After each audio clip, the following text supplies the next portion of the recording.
20h.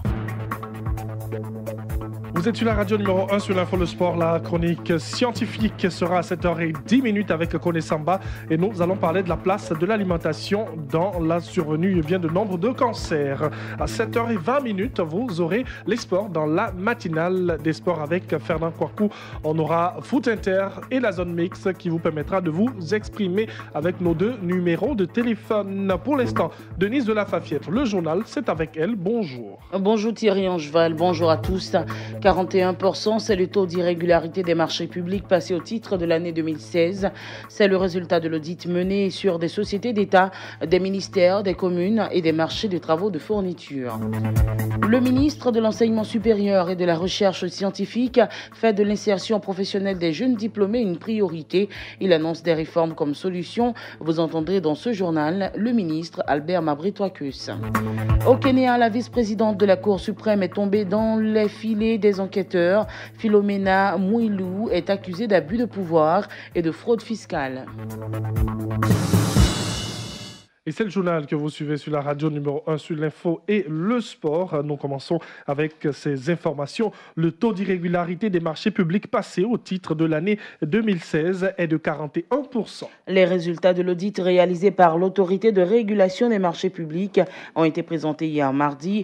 Un audit mené sur des sociétés d'État, des ministères, des communes et des marchés de travaux de fourniture. Selon Kosonou Olivier, secrétaire général de l'autorité, en 2015, ce taux d'irrégularité était de 62%. L'ANRMP donc encourage ces entités à se conformer aux normes prescrites. Écoutons Kosonou Olivier. Il y a des irrégularités qui entraînent la nullité de marché, comme la non-publication des plans de passation. C'est-à-dire le marché n'a pas été publié dans le plan de passation. Les recommandations qui ont été formulées, c'est que les autorités contractantes respectent les procédures qui sont édictées. C'est tout simple. Le code des marchés publics donne toute la procédure à respecter. Il suffit juste de faire l'effort de respecter et d'avoir les éléments de preuve, c'est-à-dire respecter un arrêté interministériel, le 484, qui donne l'ordre de classement des dossiers au niveau de l'archivage. Lorsque vous avez fait des procédures de passation des marchés, au moment de contrôler, si vous n'avez pas de pièces, c'est comme si vous n'avez pas respecté la procédure. Les 112 297 nouveaux bacheliers visitent depuis lundi les stands des différentes universités et grandes écoles nationales et étrangères sur le campus de l'université de Cocody jusqu'à aujourd'hui mercredi. C'est à l'occasion de la 3e édition des Journées de l'orientation du bachelier Job 2018 dont l'ouverture a eu lieu lundi en présence du ministre de l'Enseignement supérieur Albert Mabry-Touakus. Les Job 2018 sont une plateforme d'information sur les filières et offres de formation pour un bon choix en vue de l'insertion professionnelle des diplômés après leur formation. Les Job 2018 sont une occasion pour le ministre de revenir sur la problématique de l'insertion professionnelle. Suivons les explications du ministre Albert Mabry-Touakus. L'importante question de l'orientation des bacheliers ne peut se penser sans associer celle non moins essentielle de leur future insertion professionnelle. Cette préoccupation doit accompagner tout le projet de formation dans l'enseignement supérieur, d'où le choix tout à fait judicieux du thème de la présente édition des Jobs 2018. Innovation dans l'enseignement supérieur et amélioration de l'insertion professionnelle des diplômés. Nous avons donc le devoir d'offrir aux jeunes toutes les chances de réussite. Désormais, en plus des missions d'enseignement et de recherche, les établissements d'enseignement supérieur ont l'obligation de veiller au développement personnel et à l'avenir de l'étudiant. En politique, le Congrès ivoirien pour le développement et la paix, le CIDP, compte présenter des candidats pour les élections municipales et régionales du 13 octobre prochain. Après 6 années d'existence, le CIDP pense avoir gagné en maturité politique et est prêt à s'engager dans les futures batailles électorales. Selon son président, des alliances avec d'autres partis politiques restent envisageables au moment opportun. Écoutons Babili Dambélé. Nous serons à toutes les élections. Si les conditions ne sont pas des conditions trop restrictives, mais nous y sommes. Nous sommes sur le terrain et nous sommes en train de nous battre pour nous présenter. Nous serons à ces élections, surtout qui arrivent incessamment. Nous envisageons des alliances Mais nous attendons d'abord de voir beaucoup plus clair. Parce qu'il ne sert à rien de se mettre ensemble puis demain divorcer. Nous, nos alliés premiers, ce sont les femmes et les jeunes. Parce que ces chefs de partis politiques s'appuient sur qui? Sur le peuple, notamment la jeunesse et les femmes. Donc nous créons des alliances sûres avec la jeunesse, sûres avec les femmes. Et puis, on verra si dans la configuration, ces partis politiques répondent à nos aspirations. Nous allons certainement créer l'alliance. Mais pour le moment, nous sommes dans l'attente. Les premiers Ivoiriens à se rendre à la Mecque pour le Hajj 2018 ont regagné Abidjan hier mardi. L'avion qui les transportait a atterri à 10h20 avec à son bord 500 pèlerins. Ils ont été accueillis par le directeur général de Air Côte d'Ivoire, suivant donc le ministre Sidiki Diakité qui était également présent.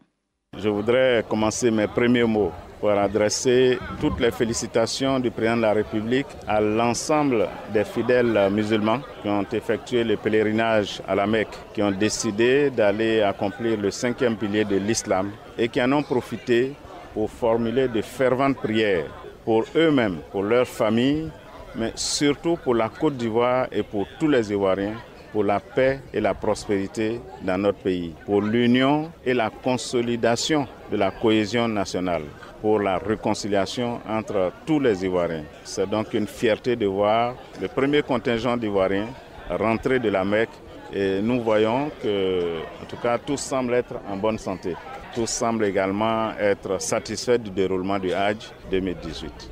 Le ministre de l'Intérieur et de la Sécurité, Sidiki Diakité. Et parlons santé. La Caisse nationale de prévoyance sociale, CNPS, de Cocody veut lutter contre les pandémies que sont le VIH-Sida, la tuberculose et le paludisme. Elle a organisé sa traditionnelle journée de sensibilisation sur ces maladies pour apporter le changement de comportement chez ses agents. Pour cette 9e édition, la CNPS a ajouté à la sensibilisation de ces pandémies la sensibilisation sur les cancers, dont celui du col de l'utérus et du sein. Pour André Sanoussi, marraine de l'événement, cette journée doit se pérenniser. Nous voulons étendre notre campagne de sensibilisation aux membres des familles de nos travailleurs aussi. Au-delà de la sensibilisation, qu'elle atteigne même les familles. Parce que c'est vrai qu'on sensibilise le personnel, mais quand vous prenez le palu, vous dites aux travailleurs, oui, il ne faut pas faire ceci et cela. Mais si madame à la maison laisse les cuvettes remplies d'eau, elle ne fait pas la chasse aux moustiques, tout ce que nous allons faire ici au sein de l'entreprise ne portera pas. Et le conseil régional du Bonkani vient au secours des malades de l'hernie à travers une prise en charge médicale. C'est une initiative du conseil régional qui vise à permettre à plusieurs malades souffrant de l'hernie de bénéficier gratuitement d'une opération chirurgicale à l'hôpital général de Bouna. Kangouté Abou Bakari, chef de cabinet du président du conseil régional du Bonkani. On a constaté que beaucoup de nos parents ont des hernies, donc ce qui leur pose des difficultés de marcher souvent, aussi de travailler.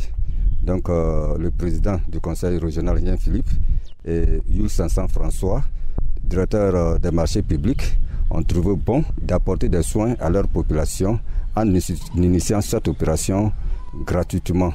Nous avons fait appel dans toute la région. On a dépassé les 200 à 300 inscrits. Donc on a été obligé même d'arrêter la liste. Et les médecins vont s'en charger. S'ils ont pu faire le maximum, s'ils ont pu faire au moins 200, certainement qu'après ça, voilà, avec l'engouement qu'il y a pour que la population puisse recouvrer sa santé, et ça serait relancé. La région du Gontougo a un nouveau préfet. Il s'agit de Akakwasi Bio, anciennement en poste dans le département de Taï. Il a été présenté aux autorités administratives, politiques et coutumières. Akakwasi Bio est à son premier poste en tant que préfet de la région du Gontougo, préfet du département de Bondoukou.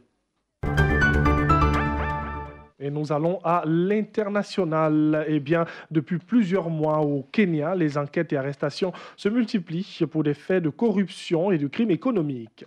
De nombreux fonctionnaires, personnages politiques ou entrepreneurs ont été mis en accusation.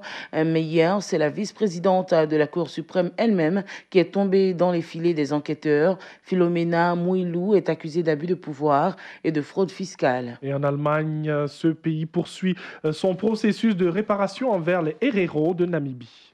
Une délégation namibienne est actuellement en déplacement à Berlin pour recevoir les restes humains d'une vingtaine de personnes issues des peuples Herero et Nama massacrés en actuelle Namibie par les colons allemands au début du XXe siècle. Il s'agit de la 3e mission de rapatriement de ce type. Elle s'inscrit dans le processus en cours visant à amener l'Allemagne à reconnaître officiellement le génocide et à indemniser les familles des victimes.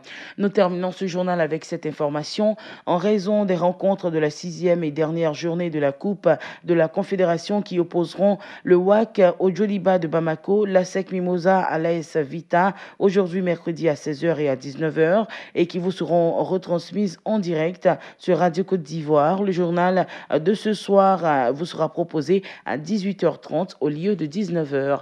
Merci de nous avoir suivis.